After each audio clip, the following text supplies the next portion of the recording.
Bueno, antes que nada quiero pedir perdón por no haber subido vídeo la semana pasada. Se me fue la pinza.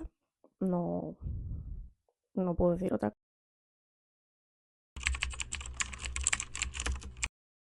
Bienvenidos un día más. Bueno, hoy va a ser bastante breve, pero creo que es interesante y creo que los temas de historias reales de asesinos en serie basados en cosas que han pasado de verdad para luego utilizarlo para series y todo eso, creo que es súper interesante saber que la realidad puede superar la ficción. Vamos a hablar de El silencio de los corderos, y es que si has visto la película sabrás que Aníbal Lecter pues era ese psiquiatra sádico que manipulaba a sus pacientes para ganarse su confianza y bueno, pues luego les quitaba la vida y había ahí como una parte de canibalismo chunga.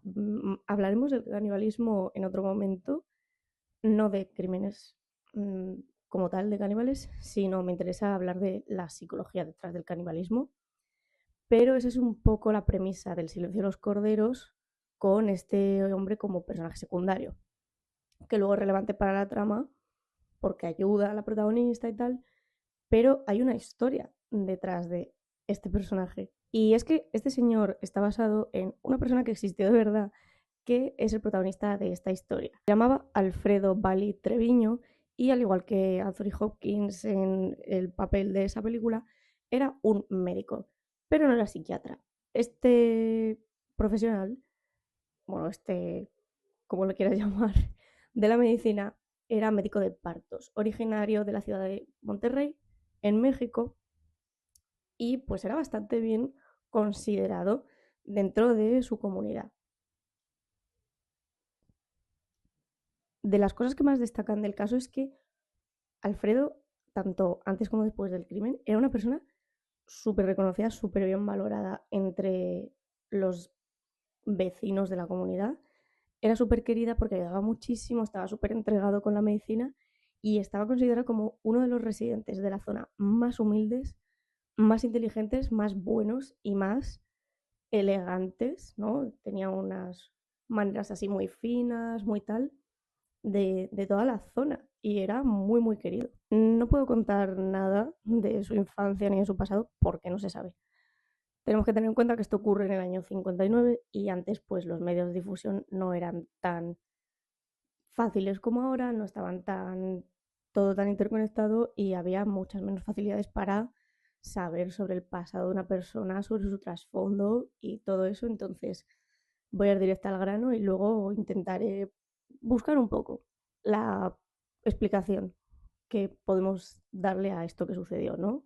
Los motivos, la psicología del hecho, etcétera. Estamos en el año 1959. La policía de México descubre los restos de un joven de 20 años llamado Jesús Castillo.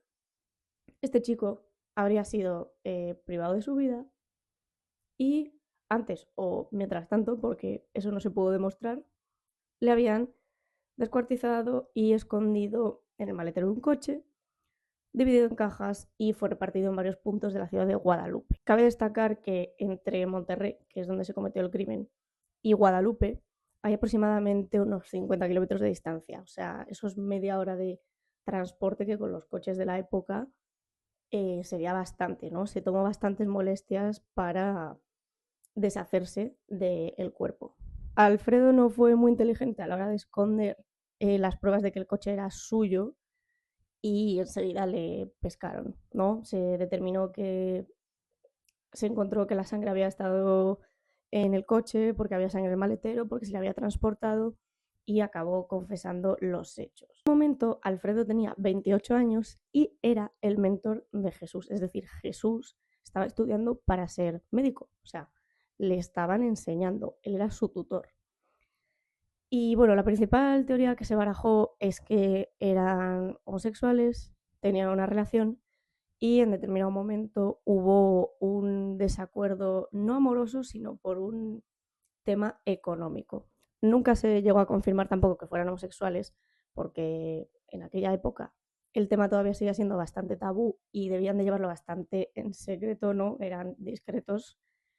pero los vecinos de la zona dieron a entender que estaban mucho tiempo juntos, se llevaban muy bien, pero sí que se sabe que había un tema económico detrás. En un momento dado discutieron y se pegaron. Como esto ocurrió dentro de la consulta de Alfredo, el médico lo que le hizo fue, en determinado momento, aplicarle a Jesús una inyección de pentotal sódico para reducirle.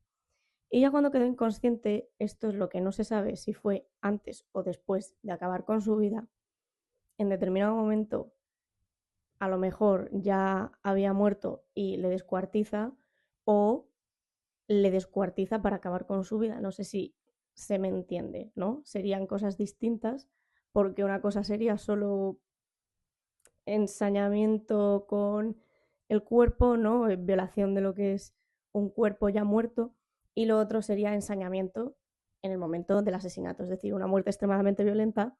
Todo esto hablando desde el punto de vista del derecho español, porque el derecho mexicano y sobre todo de aquella época no tengo ni idea de cómo funcionaría. Hago una breve referencia al pentotal sódico, y es que es un barbitúrico de acción ultra corta que produce un efecto hipnótico, es decir, es un anestésico, es un sedante. Al final el efecto se acaba pasando si se aplica en dosis muy cortas, dura como 10-20 minutos, pero con una dosis más grande puede producir un sueño bastante profundo y quedar en estado letárgico. Se quedó inconsciente, no sabemos qué cantidad le aplicó, pero da lo mismo porque al final acabó con su vida igual. Obviamente, Alfredo tenía mucha experiencia como médico, y como médico de partos tenía mucha experiencia pues cortando y cosiendo partes de cosas, ¿no? Porque en una cesárea, pues, ¿qué ocurre? Si hay una complicación o lo que sea, se abre, se saca el bebé, se vuelve a cortar. Entonces, cortó a la perfección el cuerpo estaba cortado como con, vamos, como si fuera cortado con láser, con las espadas láser de Star Wars. Y aunque en el año 61 le condenaron a pena de muerte, esto nunca se llegó a ejecutar porque los abogados eran bastante espabilados y él tenía dinero, porque tengamos en cuenta que una persona con estudios y con esa profesión en esa época, en un país como México, daba muchísimos ingresos. Se pudo permitir unos abogados que acabaron consiguiendo modificar la cadena a perpetua en el año 80, es decir, del 61 cuando se le condenó, ¿no? Desde el 59 hasta el 61, que había estado en prisión preventiva y en el juicio, estuvo hasta el año 80 sin que se le aplicara la cadena de muerte, la condena a muerte, porque estuvo todo ese tiempo los abogados esforzándose en que no le condenaran a muerte, y consiguieron un cambio a cadena perpetua, que a mí por otro lado me parece mejor. Es decir, tú te pasas y te van a quitar de en medio. ¿Por qué? Si esa es la vía fácil, mejor quédate en la cárcel toda la vida, que no tienes ya ninguna opción de nada. O que te pongan a, no sé, asfaltar carreteras, por ejemplo.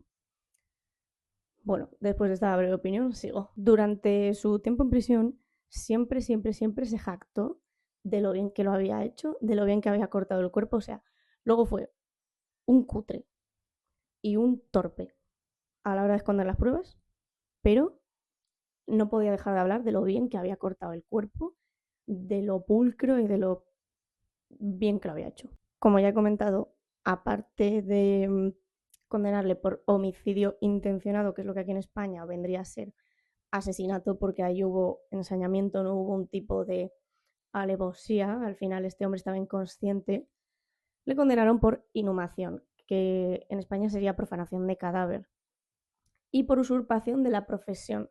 Es decir, esto aquí no existe, o por lo menos a mí no me consta, pero sería el equivalente a una pena por privar a alguien, ¿no? Por los daños causados a alguien en su forma jurídica, no en su forma física, sino como persona jurídica.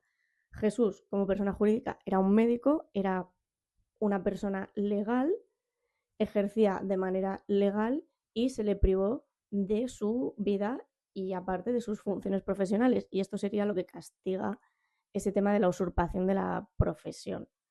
Y ahora vamos a lo guay. ¿Cómo? Bueno, guay, ¿me entendéis? cómo se convierte Alfredo en la leyenda de Aníbal Lecter, que es un personaje mitiquísimo. Oscar al mejor personaje, a la mejor actuación de Anthony Hopkins, y solo salía, creo que, 3 minutos en pantalla o 6 minutos en pantalla de una película que dura 3 horas. Increíble, increíble. Pues todo ocurre en el año 61, un año después de que a este hombre le hubieran condenado. Thomas Harris, que es el escritor de la novela del Silencio de los Corderos, porque para el que no lo sepa, primero fue una novela y luego el super hit, super peliculón de Hollywood, viajó a México para entrevistarse con otro asesino en serie, para indagar sobre el pasado de este hombre, y se acabó cruzando con rumores, con gente que le decía que si no había oído hablar de Alfredo, de el monstruo de Monterrey, y se traslada hasta el penal de Topo Chico en Monterrey para conocerle. Fue víctima de, bueno, pues de las apariencias, ¿no? De que las apariencias engañan, y él no se podía imaginar que una persona tan elegante, tan educada, tan agradable, que es como es al final el personaje de Aníbal Lecter, tan bien queda, tan fino con ese hablar, con esa labia. A él le costó mucho creerse que una persona así pudiera haber hecho lo que hizo y no dar muestras de arrepentirse. Es que lo más gordo es que él nunca se arrepintió. De hecho, al revés, él siempre decía, es que lo hice tan bien, acabé con su vida de una forma tan limpia y tan bien. Luego nunca menciona nada de que fue un torpe y no limpió la sangre del coche y no sé qué, pero siempre, siempre, siempre se jactaba de lo bien que lo había hecho, y fue ahí donde nació la idea del conocido psiquiatra caníbal Aníbal Lecter, ¿no? Esto fue más invención de Thomas Harris, pero fue a base de esa presencia, de ese ¿cómo te vas a creer que este hombre va a poder hacer algo tan horrible siendo clasistas, ¿no? Como un médico, como una persona con tanto éxito y tan querida y tan tal, que habla tan bien, que es tan educado, va a poder hacer una cosa así. Pues gracias a esta visita inesperada nos dieron al personaje de Aníbal Lecter. Como ya os he comentado, no sabemos nada, pero nada de la vida de este señor, de Alfredo Valí Treviño. Lo que sí que sabemos es que, bueno, después de la condena, después de que se le procesara entre el año 80 y el 89 al cambio de pena de muerte a cadena perpetua, en el año 2005-2006 se le acabó soltando. Le acabaron dando un permiso, ¿no?, de salida temporal que se mantuvo hasta el año 2009, en el que falleció, porque bueno, había tenido muy buen comportamiento y además había ejercido como médico dentro de la prisión. Al salir de prisión hasta el año 2009 siguió ejerciendo, pero tuvo pufos porque lo hacía de manera ilegal, porque en base a la condena se le retiró su licencia. Y ya está, este es el vídeo de hoy. Muy cortito, pero es muy chulo porque indagas un poco en cómo le surge a la gente las ideas de estos personajes tan carismáticos, que al final son horribles, pero dan juego y todo el mundo se acuerda de ellos.